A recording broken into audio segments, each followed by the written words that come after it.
Kita mulai Bapak Ibu biar cepat. Bismillahirrahmanirrahim. Assalamualaikum warahmatullahi wabarakatuh. Salam dan bahagia Bapak Ibu guru. Alhamdulillahirrahmanirrahim. Kita dapat berkumpul ya di ruangan yang ini. Mudah-mudahan Bapak Ibu diberikan sehat dan berkah rezeki. Amin. Yang terhormat Bapak Kepala Sekolah SD Negeri 1 Warugunung dan Bapak Ibu guru yang saya hormati juga. Di sini saya akan menyampaikan praktik baik terkait CGP angkatan 10. Ini tidak beda jauh dengan yang Pak Oman sampaikan. Seperti itu. Namun di sini memang tentang diseminasi modul 1.4 ini tentang budaya positif ya. Jadi mudah-mudahan ini menjadi inspirasi bagi kita semua. Budaya positif itu seperti apa ya. Oke, next. Nah, Bapak Ibu kita sedikit intermezzo ya. Intermezzo di sini. Ada signal just because you are right does not mean I'm wrong, you just haven't seen light for my side. Ya. Jadi ada yang tahu di sini artinya? No. Ada yang yes tidak nih? Jadi kalau untuk sig 9 mesti tahu ya semuanya. Sig berapa? Nah, 9 betul. Just because hanya karena ya. Jadi artinya hanya karena kamu benar bukan berarti saya salah ya. I'm wrong katanya itu. Apa Bu? Ada yang tanya? Ya, betul. Jadi kamu hanya perlu melihat dari sisi saya seperti itu. Jadi kalau kata di sini ya betul. Nah, di sini juga tidak salah ya 9. Cuma kita melihat bukan cuma satu sisi, berarti kalau ketika kita melihat suatu masalah seperti itu. Lanjut. Yang kedua, gambar yang kedua, be thankful for what you have katanya. Apa tuh? Ada yang mau bisa menyimpulkan? Yang pada intinya? Ya, betul. Kita itu harus bersyukur apa yang kita punya atau yang kita miliki seperti itu Bapak Ibu ya. Nah, ini gambar yang di atas itu mengeluh ceritanya ya. Saya punya kaki tapi punya sepatu katanya. Tapi setelah melihat orang yang lebih di bawahnya dia, ternyata dia yang tidak punya kaki seperti itu. Ya akhirnya dia berpikir kembali yang berpikir positif seperti itu. Jadi bersyukur apa yang kita miliki. Yang ketiga, yang ketiga, push yourself because not one is going to do it for you katanya. Ya, jadi itu dream itu adalah sebuah mimpi ya, mimpi. Dan ini adalah orang yang sama. Jadi ketika kita menggapai sebuah mimpi, ya kita itu harus mendorong diri sendiri, karena bukan orang lain yang mendorong kita ya, melainkan diri kita sendiri seperti itu. Ya, oke, next. Kita selesai intermezzonya. Di sini ada pertanyaan pemantik Bapak Ibu. Bapak Ibu hanya setuju atau tidak saja tentang apa yang saya bacakan. Ya, yang pertama, hukuman dapat mendisiplinkan anak. Setuju atau tidak? Oke, nggak apa-apa. Ada yang setuju atau tidak? Nggak apa-apa. Ya, ada yang setuju dan tidak. Kedua, pemberian hukuman dengan hal positif seperti membaca atau memberikan halaman sekolah, membersihkan halaman sekolah dapat meningkatkan disiplin anak. Setuju atau tidak? Setuju. Oke. Yang ketiga, memberi penghargaan dapat meningkatkan motivasi belajar anak. Setuju atau tidak? Setuju. Oke, nanti kita akan bahas ke slide selanjutnya ya. Lanjut aja. Nah, topik dalam Diseminasi ini yang ada 6 topik ya. Ini yang saling berkaitan. Yang pertama, disiplin positif dan nilai-nilai kebajikan universal. Kedua, teori motivasi, hukuman dan penghargaan restitusi. Ketiga, kebutuhan dasar manusia dan dunia berkualitas. Keempat, keyakinan kelas. 5, restitusi, ada 5 posisi kontrol dalam poin itu. 6, restitusi, segitiga restitusi. Ini yang akan saya sampaikan Bapak Ibu ya, mengenai budaya positif ini. Next. Nah, dalam pembelajaran 1, disiplin positif dan nilai-nilai kebajikan universal. Nah, Bapak Ibu bisa melihat di sini tentang disiplin positif ini ya, secara keseluruhan ini adalah peta konsep. Peta konsep yang tadi, topik yang tadi ya, ini bahwasanya ini semua saling berkaitan seperti itu. Boleh next saja. Nah, selanjutnya apakah makna disiplin? Ya, disiplin itu berasal dari bahasa Latin disciplina ya, yang artinya belajar ya, seperti itu. Disiplina yang artinya belajar. Terus makna asal dari kata ini berkonotasi dengan disiplin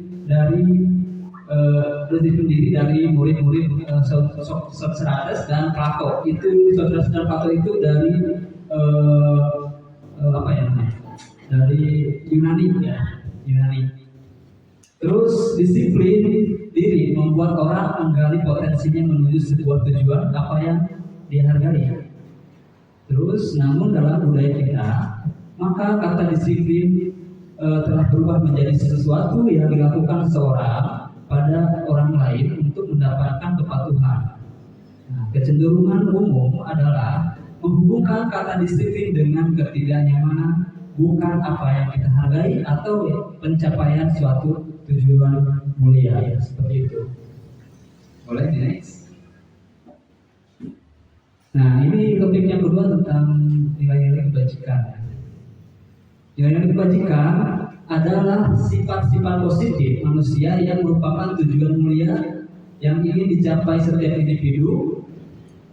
Nilai-nilai tersebut bersifat universal dan lintas bangsa, suku bangsa, agama maupun latar belakang.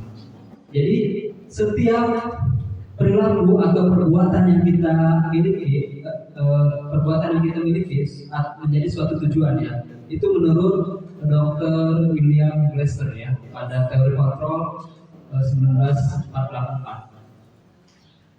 Yang kedua, dengan mengaitkan nilai-nilai kebajikan yang diyakini seseorang, maka motivasi intrinsiknya akan terbangun sehingga menggerakkan motivasi dari dalam untuk mencapai tujuan mulia yang diinginkan. Itu menurut Don Joseph. Terus nilai-nilai kebajikan yang ingin dicapai oleh setiap anak Indonesia kita kenal dengan profil pelajar Pancasila, ya, yang dimana profil Pancasila itu ada beriman, bertakwa kepada Tuhan Yang Maha Esa dan berakhlak mulia, lalu mandiri, bernalar kritis, berkebinekaan global, serta bergotong royong dan kreatif. Itu. Nah, pembelajaran kedua tentang teori motivasi, hukuman, dan penghargaan institusi. Nah, teori motivasi perilaku manusia ada 3 komponen ya Bapak Ibu. Yang pertama itu motivasi eksternal, di mana satu ini untuk menghindari ketidaknyamanan atau hukuman apa yang akan terjadi apabila saya tidak melakukannya. Nanti kita lebih detailnya dibahas kembali. Kedua, untuk mendapatkan imbalan dari orang lain atau institusi, apa yang akan saya dapatkan apabila saya melakukannya. Terus ketiga, untuk menghargai diri sendiri, saya akan menjadi orang yang seperti apa apabila saya melakukannya, seperti itu. Jadi ini semua tergolong kepada motivasi eksternal ya, atau tujuan disiplin positif seperti itu. Boleh next. Nah, kita mengacu kepada Ki Hajar Dewantara ya, yang biasanya disingkat KHD seperti itu. Jadi Bapak Ibu di dalam guru penggerak itu kita mengacu kepada beliau seperti itu. Apa yang dibahas tentang ini banyak yang dijabarkannya. Ya, terkait merdeka ya, menurut hari ini merdeka itu artinya tidak hanya terlepas dari pemerintah, akan tetapi juga cakap buat memerintah diri sendiri, yourself gitu ya. Jadi pemerintah diri sendiri gitu. Menurut yang jadi utara ini, boleh lanjut. Nah, dihukum oleh penghargaan. Ya, bahwa penghargaan berlaku sama dengan hukuman ya, dalam arti meminta atau membujuk seseorang melakukan sesuatu untuk memenuhi suatu tujuan tertentu dari orang yang meminta atau membujuk ya, dorongannya eksternal dan akan faktor ketergantungan. Nah, jadi intinya ketika kita memberikan hukuman itu melalui ujian, penghargaan itu nanti akan berdampak kepada murid itu ketergantungan Bapak Ibu, ternyata ya berdampaknya seperti itu. Jadi itu menurut Al Lincoln ya. Jadi di sini ada pengaruh jangka pendek dan jangka panjangnya. Terus kedua, penghargaan ini penghargaan menghukum, penghargaan mengurangi ketepatan, penghargaan tidak efektif, terus penghargaan juga merusak hubungan ternyata ya. Nah, boleh next kita bahas selanjutnya. Dihukum oleh penghargaan. Penghargaan menurunkan kualitas. Jadi menurunkan kualitas maksudnya menurunkan kualitas murid akan tadi ya, nanti muridnya juga akan ketergantungan seperti itu. Terus penghargaan mematikan kreativitas. Jadi itu aja ya yang ini orangnya. Terus penghargaan mengurangi motivasi intrinsik. Nah, nanti kita akan bahas juga ya. Next boleh. Nah, di sini ada apa ya namanya? Bapak Ibu tinggal memilih antara hukuman atau konsekuensi. Maksudnya bukan memilih ya. Jadi menebak ya seperti itu dengan kalimat seperti ini ya, yang nanti saya akan bacakan. Tindakan guru nih. Yang pertama, mencatat 100 kali di dalam buku kalimat ya. Saya tidak akan terlambat lagi karena terlambat ke sekolah. Menurut Bapak Ibu itu hukuman atau suatu konsekuensi? Konsekuensinya itu. Ya, oke. Boleh Bapak ya. Konsekuensi ya. Di sini sebenarnya ada 3 konsekuensi dan yang lainnya hukuman ya. Nanti kita akan lihat. Yang kedua, lari mengelilingi lapangan basket 2 kali karena terlambat hadir di sekolah. Hukuman. Terus ketiga, murid diminta untuk push up ya 15 kali karena tidak menggunakan masker ke sekolah. Hukuman. Menggantikan kertas tugas teman yang telah dicoret-coret. Konsekuensi. Terus membersihkan tempat air di meja tulis karena tersenggol pada saat belajar. Konsekuensi. Lalu murid disuruh untuk mengenakan sepatu seharian di sekolah karena tidak menggunakan sepatu hitam. Hukuman. Terus terakhir, lari mengelilingi lapangan basket 2 kali karena terlambat 10 menit untuk pelajaran mapel PJOK. Ini apakah konsekuensi atau hukuman? Hukuman. Oke. Next kita lihat jawabannya. Ternyata ini jawabannya hukuman, konsekuensi dan hukuman konsekuensi ya. Seperti itu Bapak Ibu. Jadi konsekuensi itu adalah tanggung jawab siswa ya. Kita memberikan konsekuensi. Itu kan dari kesepakatan ya yang telah kita buat. Seperti tadi mengelilingi lapangan basket 2 kali karena terlambat 10 menit untuk kalian menyokan ya. Kalau bedanya dengan peraturan yang sudah diterapkan itu, jadi peraturan sekolah dengan peraturan bukan peraturan ya. Jadi kesepakatan antara guru dengan siswa. Jadi kalau kita memberikan suatu konsekuensi, maka siswa itu akan lebih bertanggung jawab atas apa yang dilakukannya seperti itu. Boleh next. Nah di sini hukuman dan konsekuensi ya. Kita bisa melihat perbedaannya di sini Bapak Ibu. Jadi hukuman itu sesuatu yang menyakitkan harus terjadi ya. Sedangkan konsekuensi itu sesuatu yang harus terjadi. Lalu membuat anak sakit kalau hukuman itu ya, fisik maupun hati. Biasanya ketika kita menghukum seorang murid itu membekas di hatinya itu lama sekali. Ketika anak dewasa juga pasti akan mengingatnya seperti itu. Lalu untuk konsekuensinya sendiri itu membuat anak merasa tidak nyaman dalam jangka waktu yang pendek. Jadi tidak berkepanjangan. Terus tentang hukuman juga anak membenci kedisiplinan. Sedangkan konsekuensi itu anak menghargai disiplin. Ya, boleh di next aja ini mah. Ya. Nah, kita akan melihat apa sih restitusi itu ya. Restitusi. Boleh kita baca bersama. Restitusi adalah proses menciptakan kondisi bagi murid untuk memperbaiki kesalahan mereka sehingga mereka bisa kembali pada kelompok mereka dengan karakter yang lebih kuat seperti itu. Terus restitusi juga merupakan proses kolaboratif yang mengajarkan murid untuk mencari solusi untuk masalah mereka dan membantu murid berpikir tentang orang seperti apa yang mereka ingin menjadi atau tujuannya ya.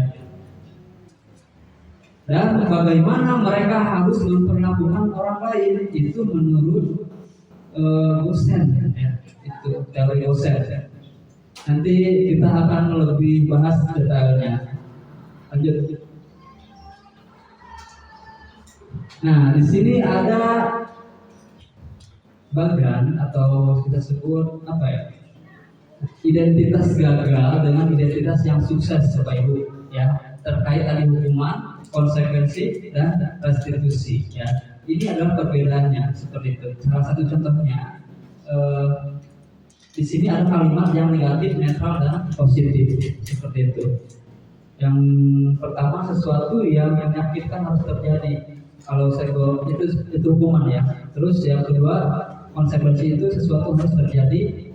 Sedangkan restitusi merupakan pilihan. Jadi kita memberikan pilihan kepada anak.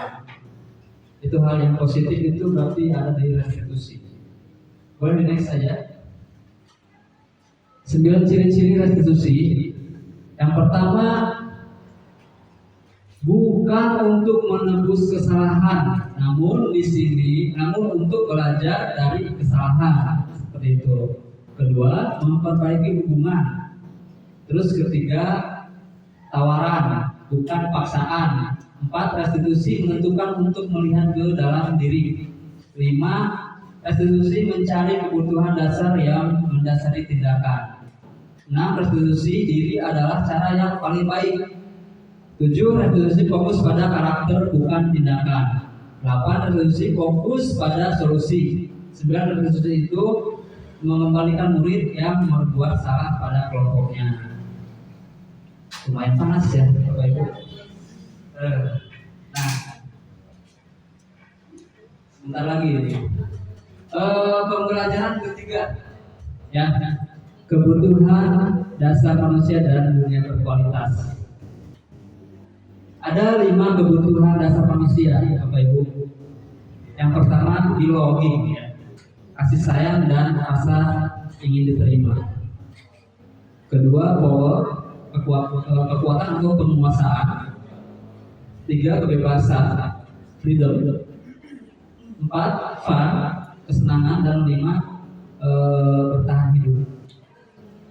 dari kelima ini kebutuhan dasar manusia ini apa ya, berada atau diterapkan kepada siswa atau bisa di keluarga kita sendiri seperti itu. Karena manusia itu ya segini pasti mampu memiliki atau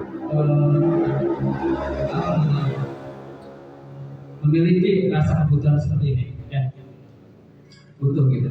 Terus next coba kebutuhan bertahan hidup ya, kebutuhan bertahan hidup yang disebut survival ya, adalah kebutuhan yang bersifat psikologis untuk bertahan hidup, misalnya kesehatan, rumah, dan makanan. Kebutuhan biologis sebagai bagian dari proses produksi, termasuk kebutuhan untuk setiap bertahan hidup. Komponen psikologis ini pada kebutuhan ini meliputi kebutuhan akan perasaan aman seperti itu. Boleh next. Kasih sayang dan rasa ingin diterima, kebutuhan untuk diterima ya sebutnya gitu. Kebutuhan ini ada 3 kebutuhan berikutnya, adalah kebutuhan psikologis gitu ya, kebutuhan untuk disayangi dan diterima, meliputi kebutuhan akan hubungan dan koneksi sosial, kebutuhan untuk memberi dan menerima kasih sayang, dan kebutuhan untuk merasa menjadi bagian dari suatu kelompok. Penguasaan, kebutuhan pengakuan atas kemampuan ya. Kebutuhan ini berhubungan dengan kekuatan untuk mencapai suatu, menjadi kompeten ya, menjadi terampil, diakui atas prestasi dan keterampilan kita, didengarkan dan memiliki rasa harga diri seperti itu.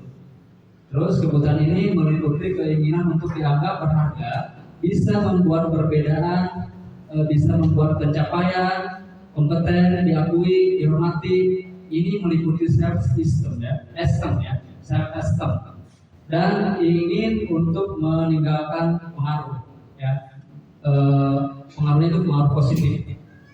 Boleh next. Nah, tadi freedom tentang kebebasan ya, kebutuhan untuk bebas. Jadi ini bisa anak juga bisa ya, seperti itu. Bebas adalah kebutuhan akan kemandirian otonomi, memiliki pilihan dan mampu mengendalikan arah hidup seseorang. Anak-anak dengan kebutuhan kebebasan yang tinggi menginginkan pilihan. Mereka perlu banyak bergerak, suka mencoba-coba, tidak terlalu terpengaruh orang lain, dan senang mencoba hal baru dan menarik. Nah, dan kesenangan ini, kebutuhan akan kesenangan adalah kebutuhan untuk mencari kesenangan, bermain dan tertawa. Bayangkan hidup tanpa kenikmatan apapun betapa menyedihkan.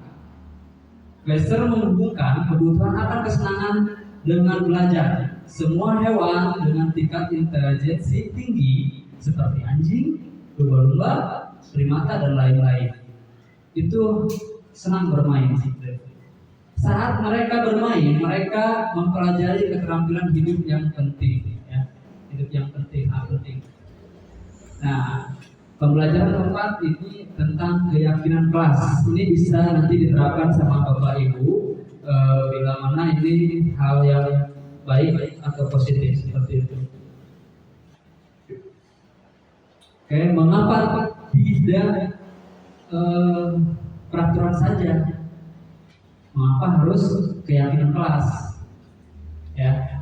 Yang pertama, mengapa kita memiliki peraturan harus menggunakan helm bila mengendarai kendaraan roda 2? Kedua, mengapa kita memiliki peraturan 3M, menggunakan masker, mencuci tangan, dan menjaga jarak 1,5 meter?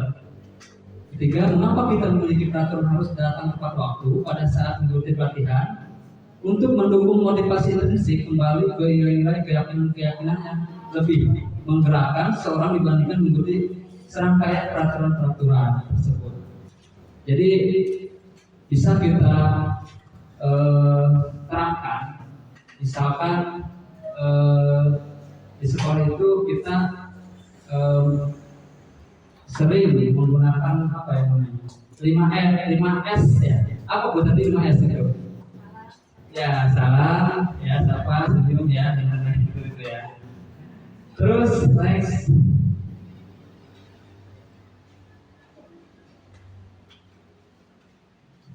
Nah, mengapa tidak peraturan saja?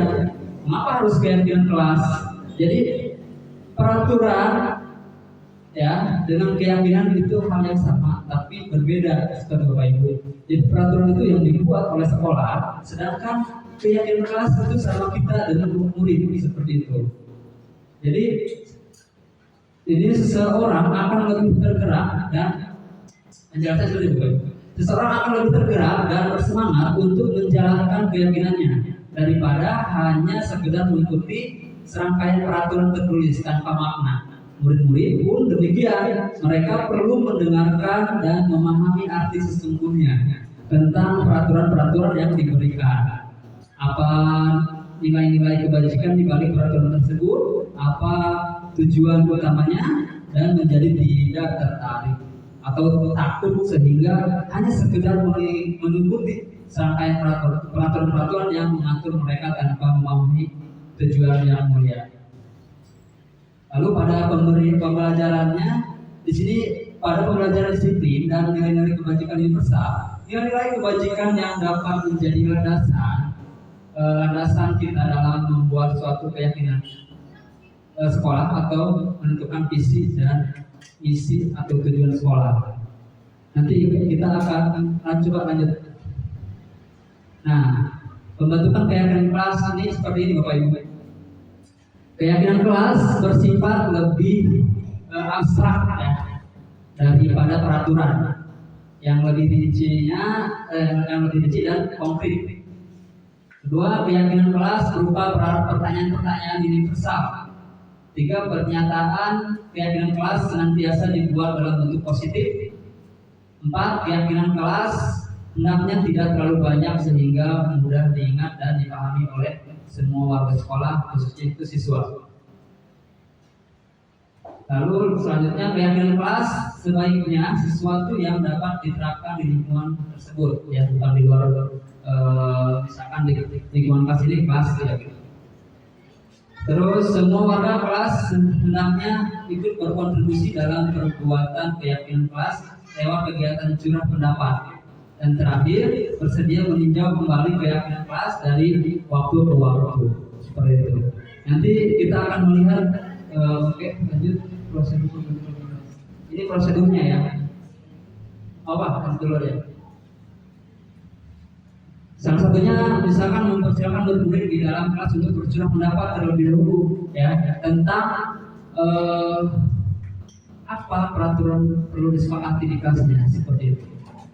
Terus mencatat semua masukan-masukan para murid di papan tulis di mana semua anggota kelas bisa melihat hasil curah pendapatnya. Ya, kita ini semua ini adalah prosedurnya untuk menyusun keyakinan kelas ya yang akan kita sepakati masing-masing. Lanjut aja dulu.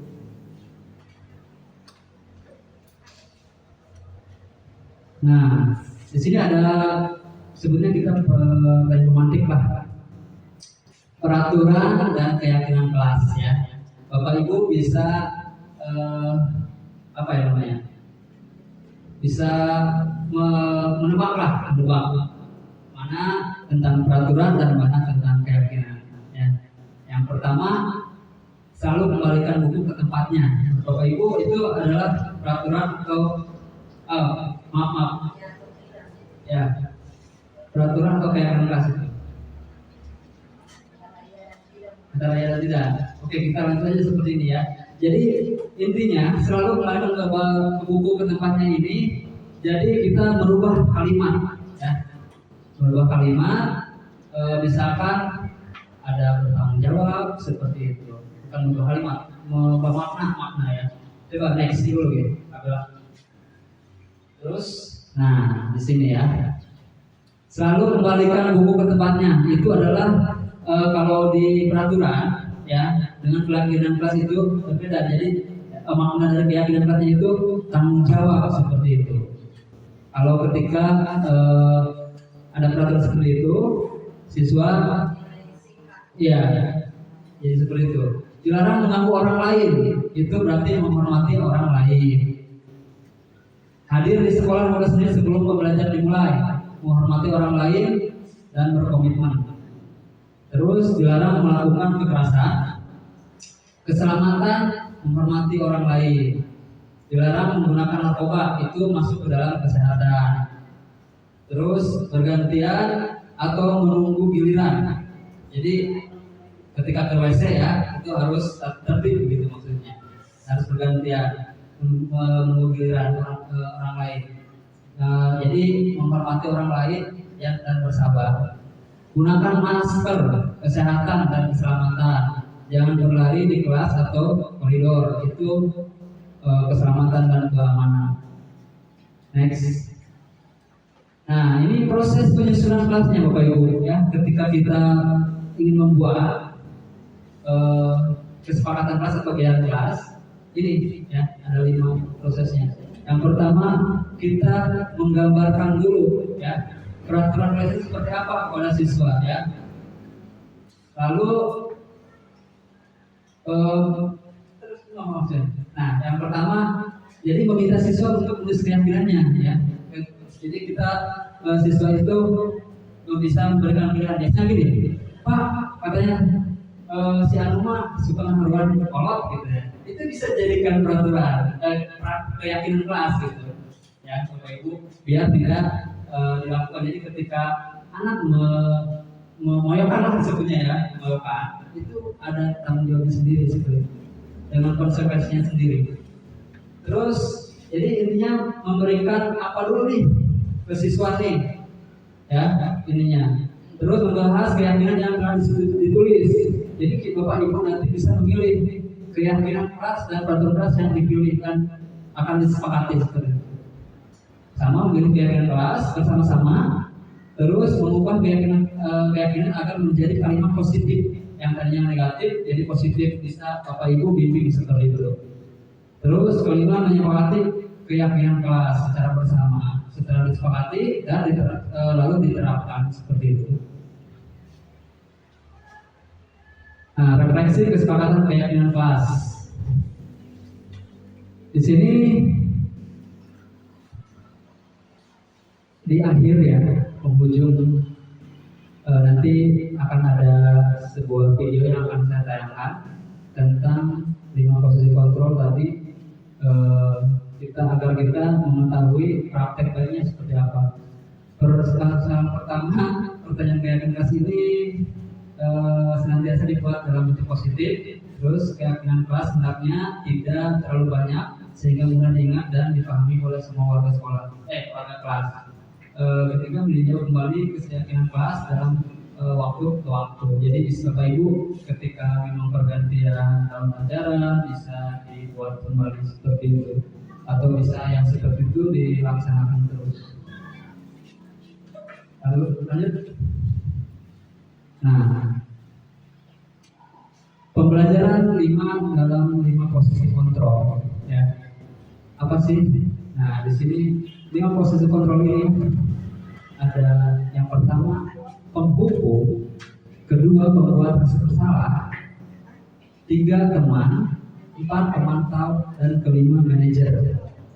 Di sini saya contohkan satu ya motivasinya. Guru berbuat ya. Menghardi, menunjuk, menyakiti, menyindir itu sebagai penghukum posisinya. Terus guru juga di sini sebagai pembuat rasa bersalah misalkan. Berceramah dan mengatakan seharusnya ibu kecewa seperti itu.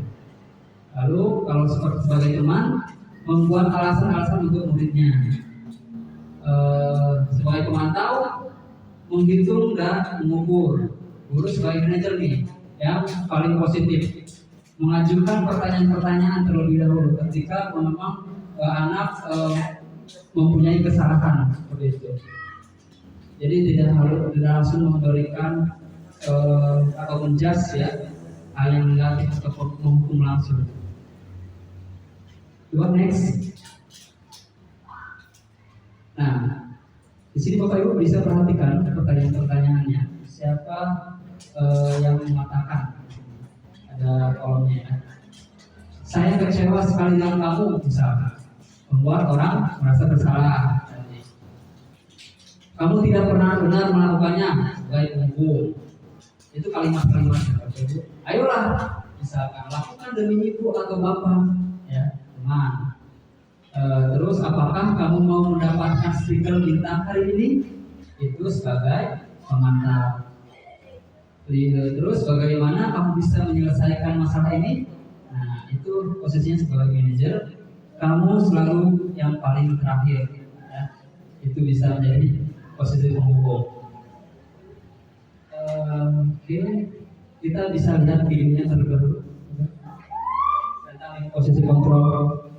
Dan ada praktik di sini yang ya.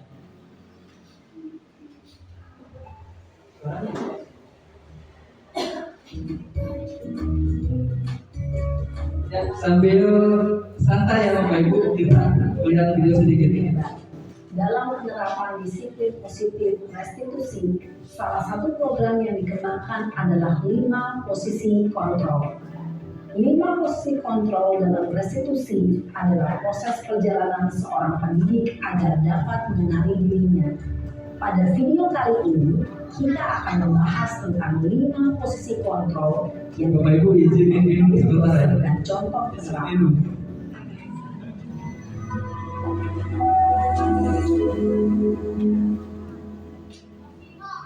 Lima posisi kontrol itu adalah 1.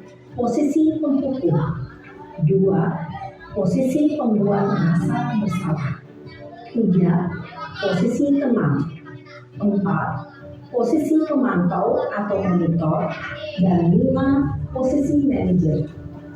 Untuk lebih memahami kelima posisi tersebut, mari kita saksikan kasus Naren yang terlambat hadir 20 menit di sekolah dan melihat bagaimana kelima posisi kontrol dalam menghadapi masalah tersebut.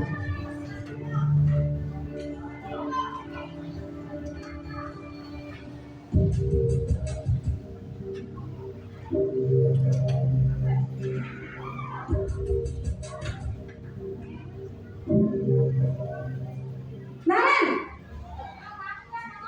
sini kamu. Selamat pagi Bu. Selalu terlambat. Kamu deh, pasti terlambat.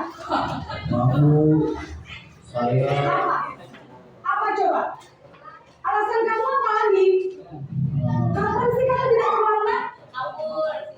Malas sekali ya kamu jadi anak. saya Dasar pemalas. Gak kapok-kapok sih kamu. Sudah berapa kali terlambat? Sana, kamu keliling lapangan basket 2 kali. kenapa saya harus beli lapangan basket Bu? Kenapa? Kamu melawan ibu. Berani-beraninya jawab. Sudah terlambat, masih berani jawab nggak? Sekarang keliling lapangan basket 5 kali sekalian. Biar apa? Cepat. Pergi sana ke lapangan basket. Posisi penghukum biasanya berbicara dengan nada keluar, menunjuk-nunjuk, menyakiti, dan menyindir. Hukuman bisa berupa fisik maupun psikis. Ibu dan bapak guru hebat. Dampak yang terjadi pada murid ketika guru berada pada posisi penghukum adalah murid cenderung akan memberontak, bahkan menyimpan dendam.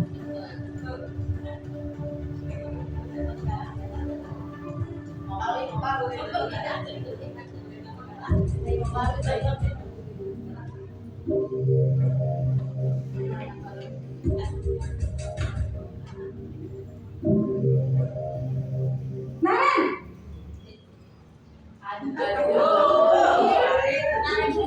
Selamat pagi Bu.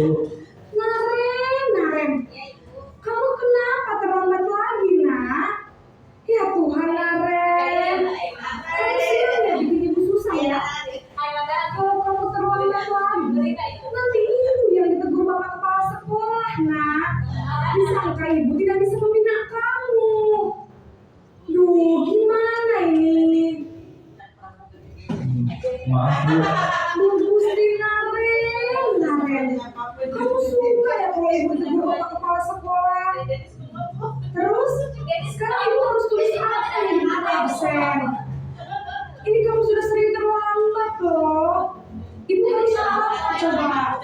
Maaf Bu, maaf sekali. Ya sudah, lain kali jangan bikin ibu susah lagi ya nak ya. Ibu tidak akan kuat lagi kalau kamu begini terus. Bisa jantungan kalau ibu Sana cepet kelas. Maaf ya Bu, maaf sekali. Posisi pembuat rasa bersalah berbicara dengan nada tenang, cenderung lembut. Namun kata-kata yang diutarakan membuat murid merasa menjadi orang yang gagal, memandang buruk dirinya sendiri, merasa tidak berharga, dan tidak sanggup membahagiakan orang lain. Ketika guru mengambil posisi pembuat rasa bersalah, murid akan menganggap dirinya yang bersalah dan ia akan menyimpan emosi negatif tersebut di dalam dirinya.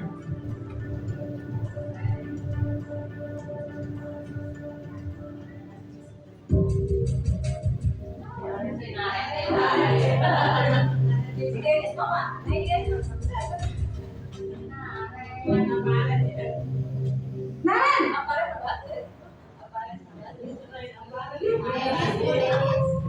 Pagi Bu. wah sudah jam berapa ini nak? Terlambat lagi ya sayang. Iya Bu, habis ibu saya belum membangunkan saya Bu. Kamu malah menyalahkan ibu kamu. Kamu kan anak yang larinya paling kencang. Kok terlambat sih? Iya Bu, saya memang terlambat bangun tadi. Jadi biarpun saya lari kencang, tetap gak kekejar Bu. Ya sudah sana. Nanti lain kali larinya lebih kencang lagi ya. Biar gak terlambat lagi. Bikin seneng ibu. Demi ibu. Bisa kan? Bisa lah Bu. Ya sudah sana masuk kelas. Ibu beresin urusan absen kamu. Kamu ini ada-ada saja. Dalam posisi teman, guru berbicara dengan nada suara ramah, akrab, cenderung bersenda gurau untuk menjaga suasana tetap santai. Murid akan merasa senang, aman, dan akrab dengan guru. Identitas yang tercipta adalah identitas sukses atau berhasil. Namun, perlu diingat, karena ini masih dorongan eksternal, maka ada faktor ketergantungan dari murid kepada orang tertentu. Di sini guru absennya, sehingga di lain waktu murid bisa berperilaku baik, namun hanya kepada orang-orang tertentu saja.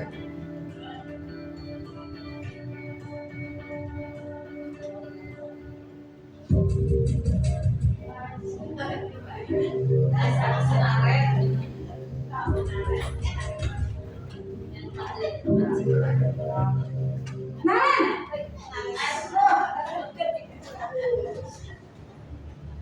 Selamat pagi Bu.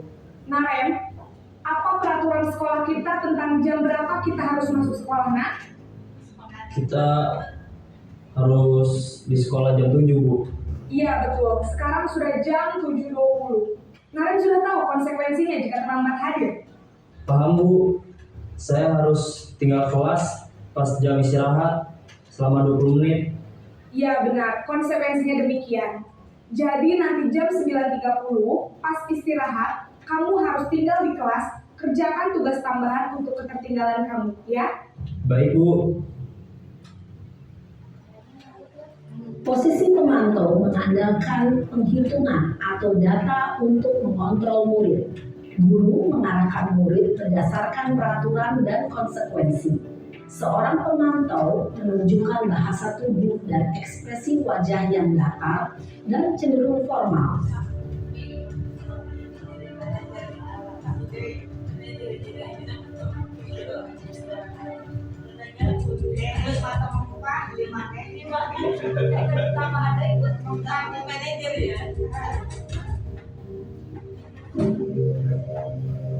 Naren!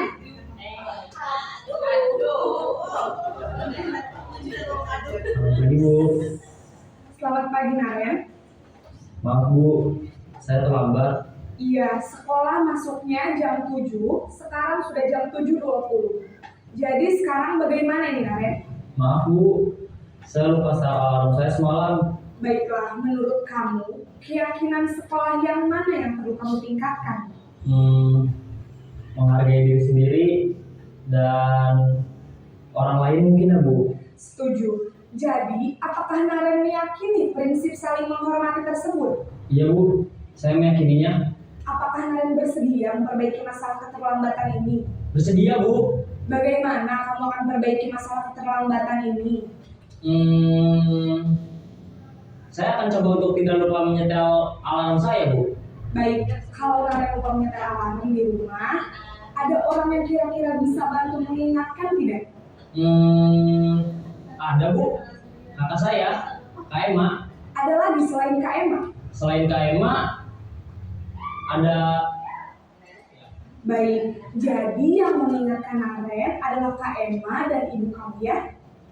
Kira-kira akan mulai setel alarm kapan nih Naren? setelah pulang sekolah akan segera saya lakukan.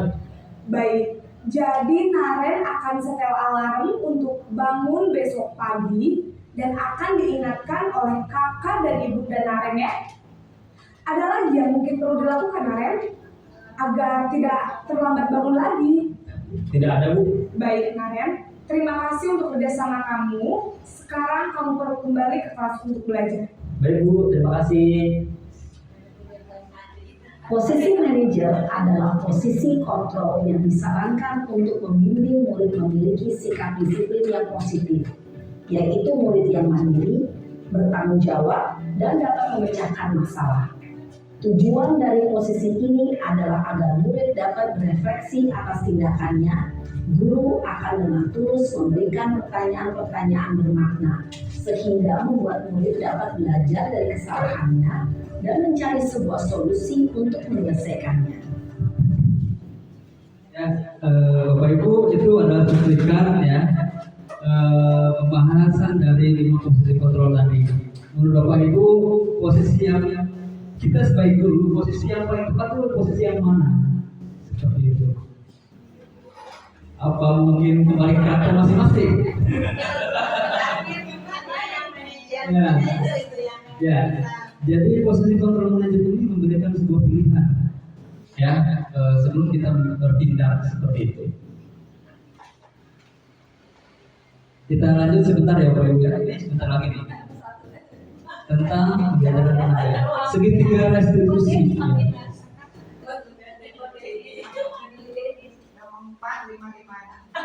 Restitusi di sini ya adalah proses menciptakan kondisi di mana bagi murid untuk memperbaiki kesalahan mereka sehingga mereka bisa kembali kepada kelompok mereka dengan karakter yang lebih kuat.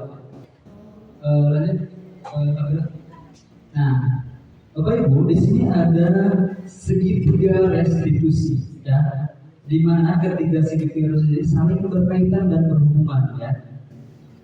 Yang pertama itu kita menyentabilkan identitas. Terus kedua, validasi kebutuhan murid. Dan ketiga, menanyakan keyakinannya. Ya. Kita bahas nih. Nah, untuk membuat anak yang merasa gagal karena berbuat salah menjadi negatif menjadi positif ya terhadap dirinya. Yang pertama kita perlu menyentabilkan identitas terlebih dahulu. Ya.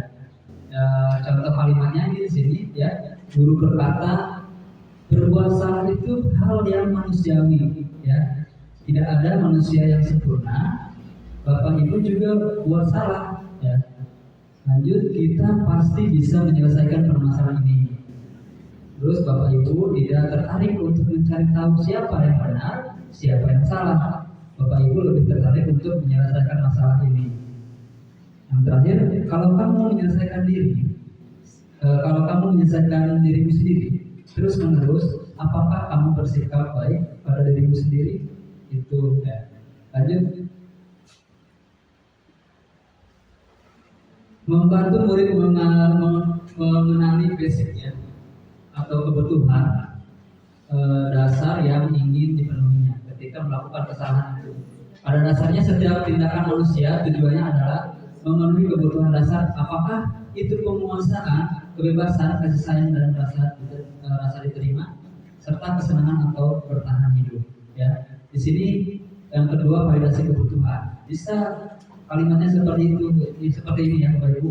Guru berkata, kamu bisa saja akan melakukan hal yang lebih buruk, tapi kamu tidak melakukannya kan? Seperti itu. Lalu kamu pasti punya alasan mengapa melakukannya. Lanjut, apa yang penting bagi kamu? Kamu boleh tetap berusaha menjadi sikap itu, tapi tambahkan sikap yang lain yang baru. Terus, maukah kamu belajar cara lain untuk mendapatkan yang kamu butuhkan tanpa harus memukul? Terus, apakah kamu bisa melakukan dengan lebih baik besok lagi seperti itu? Itu validasi ya namanya. Terus, yang terakhir menanyakan keyakinan. Ketika anak melihat kesalahannya dihubungkan dengan norma sosial dan nilai-nilai yang mendasari manusia berinteraksi dengan orang lain. Tadi yang pertama misalkan beriman, bertakwa seperti itu. Nah, di sini ada guru berkata, apabila nilai yang kita percaya di kelas atau sekolah, apa nilai yang kita percaya di kelas atau sekolah kita? Terus nilai-nilai universal apa yang telah kita sepakati? Kelas yang ideal itu seperti apa sih? Lalu kamu ingin menjadi anak seperti apa? Apa yang kamu rasakan? Dan terakhir ketika kamu melakukan itu, kamu menjadi orang yang seperti apa? Lanjut. Alhamdulillahnya terakhir refleksi ya. Kalau apa yang saya dapatkan, mungkin nanti Bapak Ibu bisa menanyakan dalam dirinya sendiri ya. Terus kedua, perasaan apa yang muncul selama mengikuti organisasi, boleh saya minta mungkin nanti salah satu orang untuk menyampaikannya. Ketiga, apa yang perlu ditingkatkan dalam kegiatan Yayasan Budaya Positif kali ini, seperti itu. Ya, jadi sebelum saya akhiri, saya akan bercerita sedikit Bapak Ibu mengenai CGP ya. Awalnya saya pikir CGP itu hal yang sulit gitu kan. Ternyata ketika saya sudah masuk dan dinyatakan lolos berkas administrasi, saya terbayangnya itu CGP itu sangat sulit gitu ya. Ternyata setelah dijalankan itu mudah sekali. Apalagi di sini kita punya Pak Oman yang sudah lulus ya, jadi kita bisa bertukar pikiran, berbagi sharing gitu. Jadi tujuan saya untuk mengikuti CGP ini bukan semata-mata yang katanya menjadi kepala sekolah, bukan ya. Jadi tujuan saya di sini mengikuti CGP ini karena saya basicnya ekonomi Bapak Ibu ya. Ekonomi itu tidak tahu cara mengajar di SD itu seperti apa. Jadi saya ingin mengembangkan diri saya ya. Mengembangkan diri saya itu menggali ilmu yang lebih dalam lagi. Ternyata di sini banyak sekali ya praktek-praktek yang memerdekakan murid seperti itu. Ya, di sisi lain saya juga kuliah di UT tentang PGSD ya. Kalau ini mah bentrok gitu. Jadi bentrok, masalahnya banyak banget ya tugas-tugas yang harus ini. Tapi sudah dijalankan, ternyata kita cukup disertaikan seperti itu. Jadi inilah ya Bapak Ibu. Oke, baik. Jadi kurang lebihnya mohon maaf. Terima kasih sudah bersama dengan saya dalam diskusi ini. Ya, saya akhiri. Mohon maaf apabila ada kata-kata yang kurang tepat atau yang tidak berkenan ya kepada Bapak Ibu. Mudah-mudahan dalam diseminasi ini dapat bermanfaat bagi kita semua ya. Amin. Saya akhiri. Assalamualaikum warahmatullahi wabarakatuh. Jadi untuk pertanyaan kita cancel aja ya. Kita mungkin foto saja ya. Foto. Kita minta fotonya bersama. Bapak, Pak.